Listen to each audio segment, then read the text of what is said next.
Hello बच्चों, आप सभी का स्वागत है हमारे YouTube channel the easy concept पे। जैसा कि आप सभी जान रहे हैं, हम लोग क्लास 12 केमिस्ट्री का चैप्टर रासायनिक बलगत की पढ़ रहे हैं और अभी तक हमारा 4 लेक्चर कंप्लीट हो चुका है। चलिए आज 5वें लेक्चर की शुरुआत करते हैं। आज जो हम लोग का टॉपिक होने वाला है वो उस टॉपिक का नाम है प्रथम कोटि अभिक्रिया। पिछले लेक्चर में हम लोग शून्य कोटि अभिक्रिया कंप्लीट करके आए हैं और आज देखेंगे हम लोग प्रथम कोटि अभिक्रिया। तो सबसे पहले इसको समझना है कि प्रथम कोटि अभिक्रिया क्या है, उसके बाद मैं इसके डेफिनेशन पे आऊंगा। ठीक है ना, पहले इसको समझिए। मान लीजिए कोई लड़का है और उसके पास 10 चॉकलेट है। कितने चॉकलेट है? 10। ठीक, वह लड़का 5 चॉकलेट खा गया, मान के चलिए 5 मिनट में। उसके बाद 2.5 मतलब 2.5 चॉकलेट खा गया। उसके बाद इसका आधा कितना हो जाएगा? 1.25 चॉकलेट। मतलब समझिए चॉकलेट खाना कैसा है, ये शर्त है लड़के के पास। उसको शर्त दिया है कि आपको आधा आधा करके ही खाना है। तो 10 का आधा 5, फिर 5 का आधा इतना, फिर 2.5 का आधा इतना। तो एक मेरे को बात बताइए, क्या जितना उसको 5 टॉफी खाने में टाइम लगा होगा, क्या उतना ही टाइम इतना 1.25 टॉफी खाने में लगा होगा? बिल्कुल नहीं। इसका मतलब देखिए उसके मात्रा पर निर्भर कर रहा है, कितना मात्रा में टॉफी है। जितना मात्रा में टॉफी है उतना मात्रा में उसको समय लगेगा खाने में। तो किसी एक ही चीज पर निर्भर कर रहा है। किस पर? मात्रा पर, मतलब सांद्रता पर। तो इसी सांद्रता को हम लोग क्या बोलते हैं? प्रथम कोटि की अभिक्रिया। आइए इसके डेफिनेशन को देखा जाता है। डेफिनेशन क्या होता है, आई होप आप इसको समझ रहे होंगे क्या है। देखिए यहां लिखा हुआ है कि ऐसी अभिक्रिया जिनका वेग अभिकारक के एक अणु सांद्रता पर निर्भर करता है, प्रथम कोटि की अभिक्रिया कहलाती है। मतलब अभिकारक की सांद्रता कितना मात्रा में है, उसी मात्रा में अभिक्रिया अपने आप को आगे कंटिन्यू करेगी और किसी में इसका इन्वॉल्वमेंट नहीं है। ठीक है ना। इसका उदाहरण देखिए, जैसे कि रेडियम एक तत्व है, कितना नंबर पे आता है? 88 नंबर पे। इस पे हम अल्फा कणों का बौछार करें। किस पर करें? अल्फा कणों का। तो इसमें से 2 हीलियम निकल जाते हैं और रेडियम के पास कितना बचता है? 86। ठीक है ना। इसमें से 2 हीलियम परमाणु बाहर निकल जाते हैं। तो ये किस पर निर्भर किया? इस पर। इससे कितने बन गए? 2। दूसरा देखिए H2O2, इसको हम लोग क्या बोलते हैं? Hydrogen peroxide. इसको प्लेटिनम उत्प्रेरक की उपस्थिति में जब हम अभिक्रिया करवाते हैं तो देखिए किसमें टूट रहा है? जल। और इसको हम लोग बोलते हैं नवजात ऑक्सीजन या फिर नेसेंट ऑक्सीजन। ठीक है, नवजात ऑक्सीजन। ओके, अब मेरा बात आप सुनिए यहां पे ध्यान से कि ये डिसाइड कौन किया? हाइड्रोजन पेरोक्साइड खुद अकेले ही डिसाइड कर रहा है कि मेरे को किस में टूटना है। रेडियम खुद अकेले ही डिसाइड कर रहा है कि मेरे को किस में टूटना है। इसी को बोलते हैं अभिकारक की सांद्रता। इधर वाला अभिकारक कहलाता है। तो जब अभिकारक के एक अणु पर अभिक्रिया निर्भर करती है, उसी को ही हम लोग क्या कहते हैं? प्रथम कोटि अभिक्रिया। ठीक है, आई होप आप समझ रहे होंगे। चलिए आगे देखते हैं। सबसे इंपॉर्टेंट क्या होता है, ये जो शून्य कोटि अभिक्रिया या फिर प्रथम कोटि अभिक्रिया, ये अपने आप में सबसे महत्वपूर्ण क्वेश्चन होते हैं। क्यों? क्योंकि ये दीर्घ उत्तरीय प्रश्न में हमेशा आते हैं। ठीक है, तो इसके लिए क्या पूछता है? समाकलित वेग समीकरण। मतलब बोलेगा आपको क्वेश्चन देगा कि प्रथम कोटि अभिक्रिया के लिए व्यंजक सिद्ध कीजिए या वेग स्थिरांक व्यंजक सिद्ध कीजिए। तो आपको इसको सिद्ध करना है।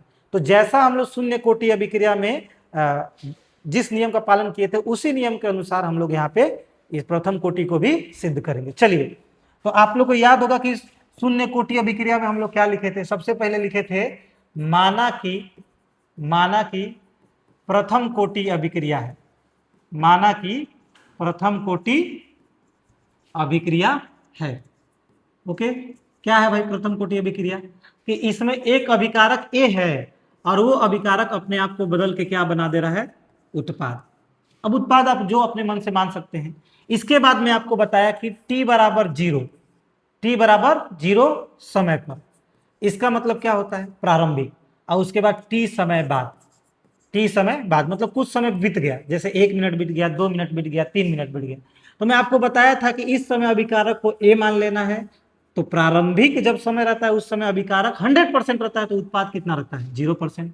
ओके, उसके बाद कुछ बदलाव उत्पन्न होगा। उस बदलाव को मैं क्या बोला था? a minus x. ये x उस बदलाव को दिखा रहा है कि अभिकारक कितना कम हुआ और वो कितना उत्पाद का निर्माण हो गया।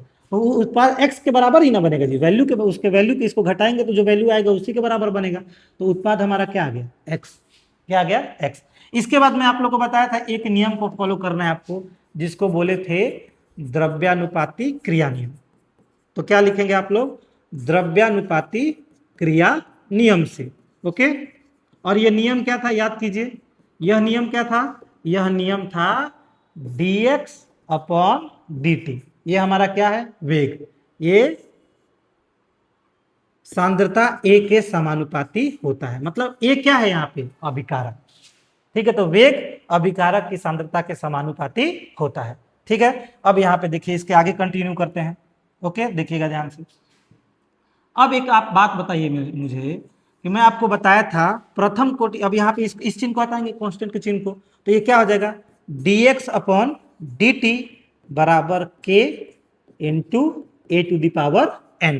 n क्या है आप लोग को याद आ रहा है, n क्या है, कोटि, अभिक्रिया की कोटि। ठीक है, अब प्रथम कोटि अभिक्रिया की, प्रथम कोटि अभिक्रिया से जो मांगे हैं उससे, प्रथम कोटि अभिक्रिया से ध्यान दीजिएगा, यहां पे a का मान कितना हो जाएगा, a माइनस एक्स, और n का मान कितना हो जाएगा, 1।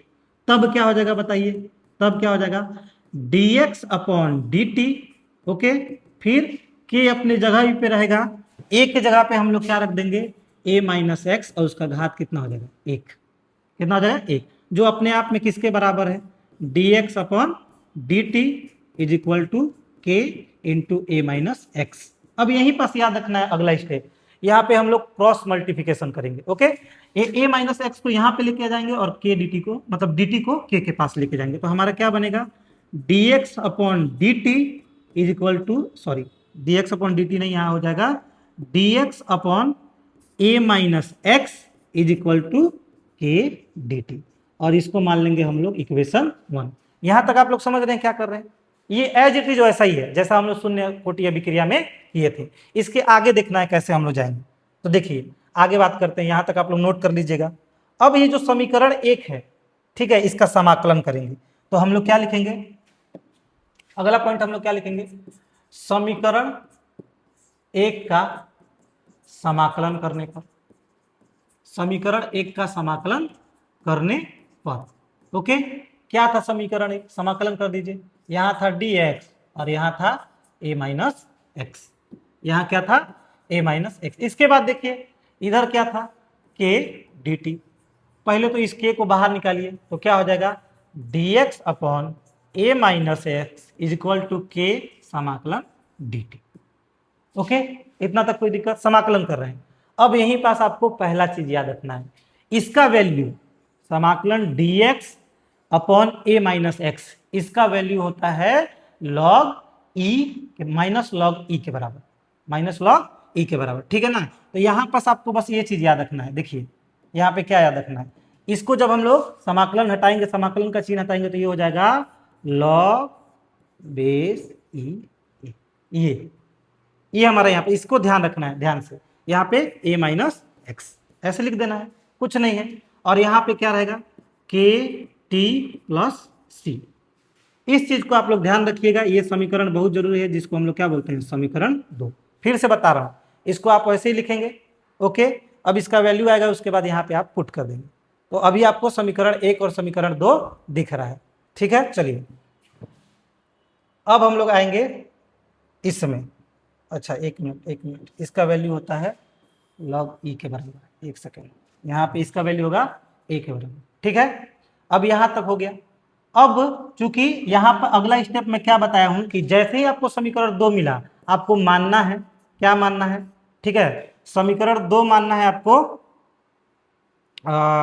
समीकरण 2 मानना है x बराबर 0 और t बराबर 0, t बराबर 0। यहाँ पर थोड़ा सा दिक्कत हो गया, यहाँ पर x ही रहेगा। ओके, ठीक है, अब देखिए आगे कंटिन्यू करते हैं, आगे कंटिन्यू करते हैं। अब देखिए x का मान रखेंगे और t का मान रखेंगे।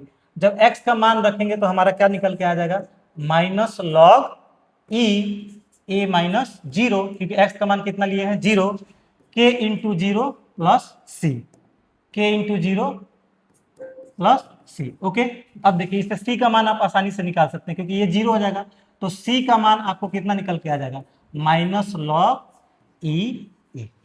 ठीक है, सी का मान निकल के आ गया। यहाँ पे थोड़ा ध्यान रखिएगा, यहाँ पे हमारा a माइनस एक्स ही होगा। ठीक है, अब देखिए जब इसका मान निकल गया तो इसी मान को c के मान को समीकरण 2 में रखने पर, समीकरण 2 क्या है भैया हमारा, देखिए बोलते जाइए, माइनस लॉग ए माइनस एक्स, उसके बाद क्या है के टी और प्लस, सॉरी यहाँ प्लस है और यहाँ क्या है माइनस, तो प्लस माइनस क्या हो जाएगा, माइनस लॉग ई ए।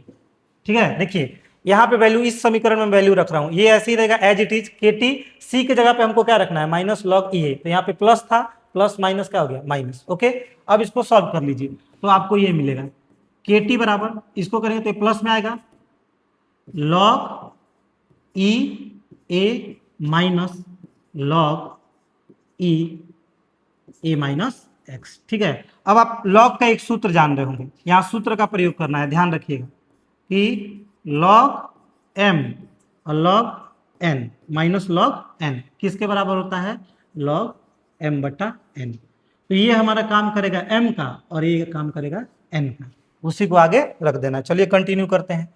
तो इसको याद रखिएगा इक्वेशन को, हमारा इक्वेशन क्या बन रहा है, इक्वेशन बन रहा है के टी, इक्वेशन बन रहा है हम लोग का के टी अपने जगह पे रहेगा, और उसके बाद देखिए यहाँ पे ध्यान से लॉग ई यहाँ हो जाएगा ए और यहाँ हो जाएगा ए माइनस एक्स, क्योंकि m के जगह पे क्या था a और n के जगह पे क्या था a माइनस एक्स। समीकरण आप ध्यान से देख लीजिए और यहीं पास आप याद रखिएगा। अब ये अगला स्टेप में लेके चल रहा हूँ, लॉग ई का मान याद कर लेना है। लॉग ई का मान हम लोग का होता है 2.303 लॉग 10। इस मान को कभी मत भूलिएगा, ये अपने आप में बहुत इंपॉर्टेंट मान है जो प्रथम कोटि अभिक्रिया के लिए सबसे ज्यादा आवश्यक है। तो अब इस जगह पे हम लोग इस वैल्यू को पुट करेंगे। ठीक है, देखिए के टी बराबर वैल्यू रखिए 2.303 आ गया। ओके, अब यहाँ पे क्या रहेगा, log 10 a upon a minus x. ठीक है, क्या t को हम लोग पक्षांतर कर सकते हैं, बिल्कुल कर सकते हैं। तो हमारा क्या आएगा, k बराबर 2.303 upon T log 10 into A upon A minus X. तो ये जो मेरा समीकरण आया, ध्यान दीजिए, ये जो मेरा समीकरण आया यही हमारा है प्रथम कोटि अभिक्रिया के लिए वेग दर स्थिरांक, यही व्यंजक है। ठीक है, ध्यान रखिएगा, ये अपने आप में आपको समझा दे रहा हूं फिर से, 1 मिनट 2 सेकंड का टाइम लीजिएगा। देखिए प्रथम कोटि अभिक्रिया मान लेना है, द्रव्यानुपाती क्रिया नियम कर लेना है। ठीक है, उसके बाद चिन्ह को हटाना है, फिर ये समीकरण 1 आया, समीकरण 1 के बाद हमारा क्या होगा, समाकलन करेंगे। समाकलन करने के बाद यहाँ पे इस वैल्यू को याद करना है, जहां जहां याद करना है उसको देखिए, सी का मान आया, सी के मान को समीकरण 1 में रखेंगे, यहाँ पे इस वैल्यू को याद करना है। इसके बाद हमारे को लॉग ई का मान याद रखना है। जब करेंगे तो आपको इक्वेशन आएगा, याद रखिए equation k is equal to 2.303 upon T log 10 a upon a minus X. तो ये था हमारा प्रथम कोटि अभिक्रिया के लिए समाकलित वेग समीकरण। आई होप आपको वीडियो पसंद आया होगा, अगर पसंद आया होगा तो लाइक कीजिए, कमेंट कीजिए, चैनल को सब्सक्राइब कीजिए और ज्यादा से ज्यादा शेयर कीजिए। Thank you.